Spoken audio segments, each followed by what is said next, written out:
My name is Ambition the Poet, and today we have another book by Gabrielle Union. A lot of y'all gonna like this book. It's called We're Going to Need More Wine. When I tell you definitely gonna need more wine, you probably should have the liquor, vodka. This is a book that's probably one of the realest books I have ever touched in my entire life. Her being honest from her childhood all the way up to her adult years, it's just amazing. Let's get into it. We're gonna start off on page 51. So she talks about how we always oftentimes look at actors, we want to know what's happening behind the scenes, and this was good. She says, when I did top 5 with Chris Rock, the character needed to have her hair blonde. I knew if there were paparazzi photos from the set posted online, it would start an avalanche. Gabrielle wants to be white blog post. So I got in front of it and posted a selfie on Instagram. Caption, new day, new job, new do. She said, I thought the messages was clear that this is for a role. Don't come at me with that shit. I pressed share and that was that. And so she says, what's crazy is that still didn't work.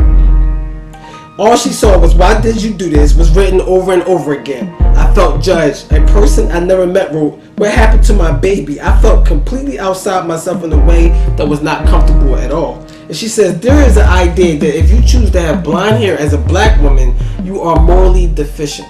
I didn't just have to read it on social media, I could feel it in interactions I had away from the set. And that's crazy because just your hair color could kind of give people in the media or in the public that you're trying to be something you're not, or be judged for it. And I'm gonna get on that because on another page, another part of the book, you definitely have to read it. She talks about colorism, and then Black America. This is major, but she says this. Of course, colorism is just not confined to being African American or even American. In 2011, she says, I went to Vietnam. Now, she said, I'm in the middle of Vietnam. This is crazy. To film the Half the Sky documentary with Nicholas Kristoff. I think that's his name. Sorry if I messed that up. And she says, a Pulitzer Prize winning columnist for the New York Times. She says, we were there to delve into the issues around education and young women. She says, but when we landed, I immediately saw all these surgical masks. I wondered what I was walking into. So she said, was there some kind of viral outbreak? If so, I was going to need one of those masks. Teenager who could speak English. This is what he said. Oh, she said immediately, nobody wants to get darker. It was that simple. I could tell immediately dawned on her that she just told a black person that nobody wants to get dark. So she switched it to they.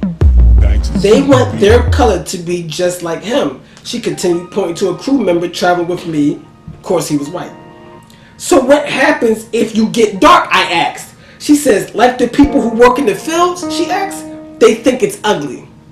It smacked me right between my eyes. To think it's ugly, I repeated, letting that phrase hang in the air. Yeah, but if it's vacation dark, it's more like a sign of wealth. This is what she says.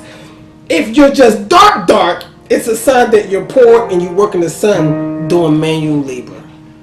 Now this is in the middle of Vietnam. I mean, when I read that part of the book, I was stuck. Here we are all the way across the world, and colorism is still an issue. How she got a call from Exit Magazine, and they wanted to give her the Fierce and Fearless Award at their pre-Oscar luncheon in February. The problem is, she said that she had to give a speech. So what she was going to say in the speech? Now this is the most powerful. Listen, guys, I can't give you the whole thing, but this is the best part of the book to me. So she says, okay, so she starts to write this speech, and this is what she says. I start to type. We live in a town that rewards pretending, I type. And I've been pretending to be fierce and the fearless for a very long time. See, I was a victim of masquerading as a survivor. She's writing this. She says, I've been pretending to be fierce and fearless, and she's receiving the Fierce and Fearless Award. She goes a little bit deeper. This is where it gets crazy. She says, I wanted to delete those lines, but I had to keep going. I used to revel in gossip and rumors. I lived for negativity inflicted upon my sister actresses or anyone I felt whose shine diminished my own. I took joy in people's pain and I tap danced on their misery. This is what she's writing, guys. She says, when she got there, this is what's good. I felt this book is very a lot of imagery to me that is amazing.